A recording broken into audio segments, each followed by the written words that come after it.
La palabra con nosotras, con nosotros. Una reflexión de la palabra cotidiana en diálogo con el acontecer de la comunidad.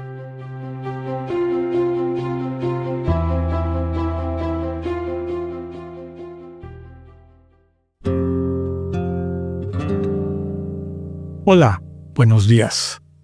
Bienvenidas, bienvenidos a la palabra con nosotras, con nosotros. Estamos en el capítulo 13 de la carta de Pablo a los Romanos, que forma parte de esta penúltima sección de la carta, donde Pablo comparte una serie de recomendaciones en cuanto a la conducta que se espera en la comunidad cristiana.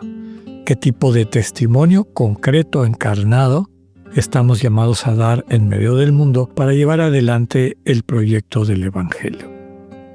La primera parte, que son los versículos del 1 al 9, es un tema que podríamos decir un poco controversial, porque es una invitación a la obediencia a las autoridades. Vamos a leerlo completo y lo vamos a tratar de entender en el contexto en el que Pablo lo está escribiendo. Estoy hablando de los versículos del 1 al 10, inicio de este capítulo 13 de su carta a los Romanos. Nos dice el apóstol: que cada uno se someta a las autoridades establecidas, porque toda autoridad procede de Dios, y las que existen han sido establecidas por Él. Por eso, quien resiste a la autoridad resiste al orden establecido por Dios. Y quienes se resisten cargarán con su castigo. Los gobernantes no están para causar miedo a los que obran bien, sino a los malhechores. ¿Quieres no temer a la autoridad? Obra bien y tendrás su aprobación, ya que la autoridad es un instrumento de Dios para tu bien. Pero si obras mal, teme, porque no en vano tiene poder. La autoridad está al servicio de Dios para aplicar el castigo al malhechor. Por tanto, hay que someterse, y no solo por miedo al castigo, sino por deber de conciencia. Por la misma razón, pagan los impuestos. Las autoridades son funcionarios al servicio de Dios, encargados de cumplir este oficio. Den a cada uno lo debido. Al que se debe impuestos, impuestos. Al que se debe contribución, contribución. Al que respeto, respeto. Al que honor, honor. Que la única deuda que tengan con los demás sea la del amor mutuo, porque el que ama al prójimo ya cumplió toda la ley.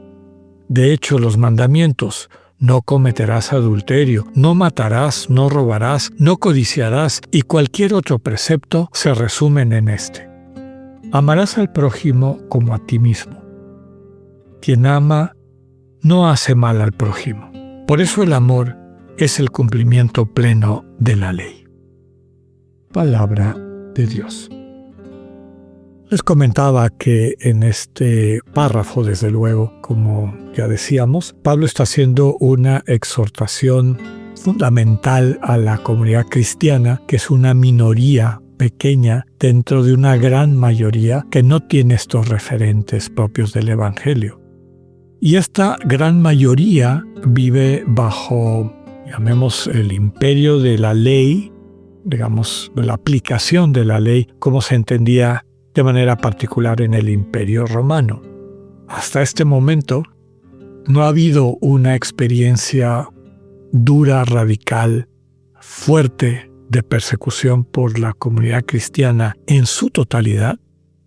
Sí ha habido persecución, por ejemplo, de Pablo, ya lo sabemos, lo que tuvo que sufrir en Éfeso, lo que tuvo que sufrir en algunos lugares cuando pasó por allá, toda su experiencia en Macedonia, en Filipo, en Tesalónica, y después cómo lo iban siguiendo y correteando para tratar de evitar que siguiera difundiendo la buena noticia, pero no había existido un gobierno que persiguiera a los cristianos.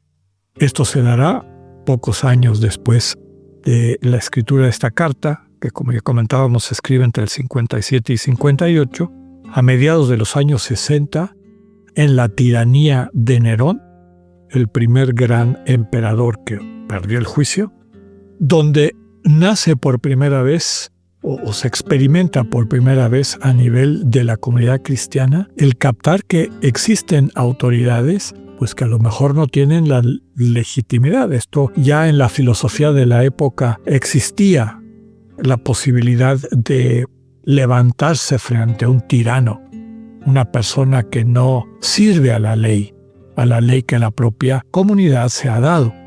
Esto no está en el horizonte de sentido de Pablo. Lo que sí está en su horizonte de sentido es la posibilidad de que esta comunidad naciente pequeña sea acusada de sedición, ¿no? De estar contra los poderes del Estado, porque él sabía lo que eso podría traer como consecuencia, que fueran prescritos o que fueran prohibidos en el territorio del imperio, lo que haría particularmente difícil, y a lo mejor hasta se podría pensar casi imposible, la predicación de la buena noticia. Pablo, por lo tanto, está pensando de autoridades legítimas porque han sido instauradas dentro del sistema propio de la ley. De esta forma, como la sociedad se ha dado una serie de referentes para la convivencia, son legítimas por eso, porque llegaron ahí como parte de esa ley, y son legítimas porque defienden la ley, porque la viven. En ese caso, el cristiano debe asumir pues la autoridad que tienen estos servidores públicos como viniendo de Dios, como algo que Dios quiere. Están ahí para garantizar que la ley, que estos referentes de convivencia propios de la sociedad, pues se respeten y se vivan. ¿Quién debe de temer ante estas autoridades legítimas y justas? Pues quien hace el mal. ¿Quién debe de sentirse tranquilo ante estas autoridades legítimas y justas?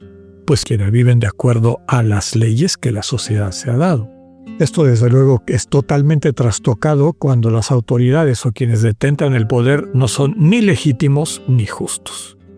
Pero bueno, no está Pablo hablando sobre eso. Lo que él quiere subrayar es que ahí también hay un tipo de servicio que la comunidad debe de reconocer y dentro del cual se debe ubicar.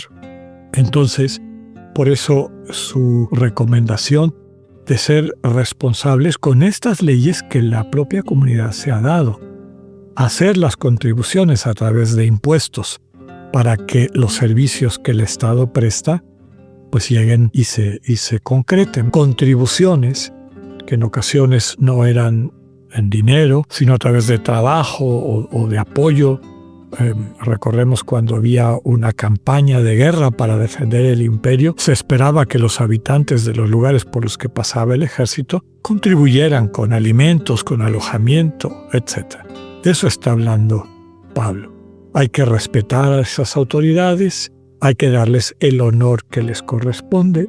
Todo esto desde esta perspectiva de las leyes que la propia sociedad se ha dado. Pablo no entra en la controversia de si esas leyes son legítimas desde los valores del Evangelio o no. La comunidad cristiana no tenía ni la fuerza, ni el momento, ni el momentum, entendido como fuerza propia, para poder pensar en incidir en la transformación de las leyes del Estado. Pero bueno, la invitación es eso. La única ley, y con eso termina el versículo 10, y ese es, digamos, lo que debe de estar en el fondo de las decisiones que toman los cristianos: quien ama no hace mal al prójimo. Por eso el amor es el cumplimiento pleno de la ley. Si existiera una autoridad o una ley que me impide o coarta mi vocación de amor y servicio, pues eventualmente los cristianos llegaron a reconocer que no eran legítimas ni las autoridades ni las leyes que impedían el ejercicio del amor. Vamos a seguir meditando en lo que eso significaba en aquel entonces y lo que sigue significando para nuestra vida contemporánea. Que tengan un buen día, Dios con ustedes.